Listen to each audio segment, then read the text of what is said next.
Okay, I'm going to just take a quick minute and kind of explain the hose routing for this.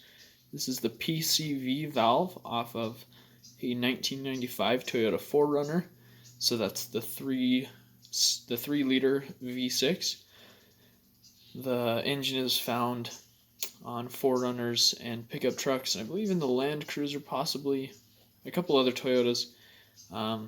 Basically in the early 90s, the late 80s, early 90s. So if you have the 3VZE, this is probably what you have. Now this attaches to the bottom of the power steering pump. And what it does, from my understanding, is that at idle, when you turn the steering wheel, it pressurizes in here, and something in here sends a signal to the engine through the vacuum hoses that come out of it to idle up just a little bit to accommodate for the power steering pump then running. When I was taking apart my engine, I accidentally broke off one of these little arms, so I had to replace one. I went to an O'Reilly's and I got one for $98. It's ridiculously expensive. So then I went to a junkyard with, I believe, a 17mm wrench. And I pulled one off at the junkyard and they charged me about $2 for it. So buy it at a junkyard. This is a pretty simple unit. I don't think it should go bad, but on a lot of 4Runners and pickups, for some reason, the vacuum hoses are disconnected. So I'm going to show you where those route to. This is based off of me disassembling a parts car that I had because my good truck itself, it wasn't correctly routed. So I took apart another one and figured this out. So one thing to take note of is this knob right here, that raised spot, which correlates to this hose mount. That will come into play in just a minute. Okay, so here we are in the engine bay. This is the PCV valve connected to the power steering pump, and you'll see here that there's two hoses connected to it, one here and one here. Now this one that I'm touching right now, the one that's farther to the rear, is the one that has that raised bump above it, that raised spot on the valve. That's important in just a second here. So this rear one, I've typically seen them in the rear, although if you threaded it in a different pattern, it may end up in the front.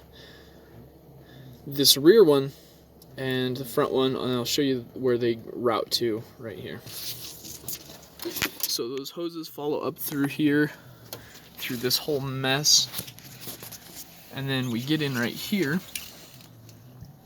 and I've got a couple of these little hoses disconnected just so that you can see in here just a little bit better. And I'm going to disconnect this one as well. These are hoses that I know where they go.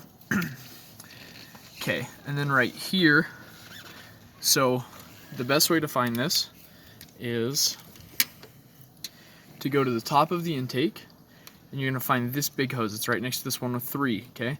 So this is the farthest back one on the very top. And then right below it, that's the one that I just disconnected, and right below that is the PCV valve hose. Now this is the hose that comes from the end that has the raised bump above it. So that's rear hose, bump hose, I don't know exactly what you call it, but that routes out of this. You can see that stem that comes down, kind of curves down. Mine has this little valve right here. I don't know what that's for. I don't know if they all have that or if that's just how mine came.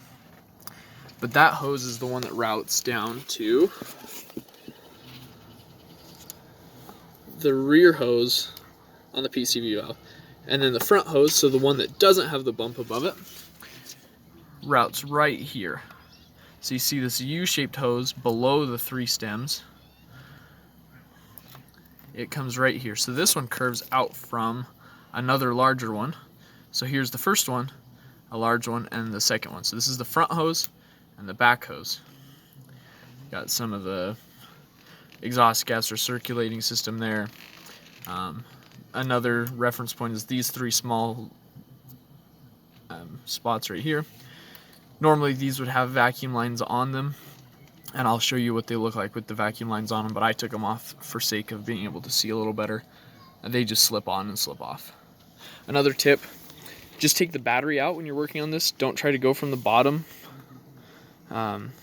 Just pull the battery out and you can reach it just fine. Okay, and here it is finally with all of the hoses connected. It makes it a little more crowded. You can still see down in there, that's the front hose, the one without the bump, by these 3 hoses, beneath these 3 hoses.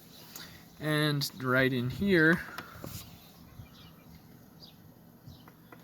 that I'm touching, it's in a really bad spot, is the hose that does have the bump. Again, big one, medium one, and then it's right below. Those 3 hoses are right there. Good luck. These things are a mess.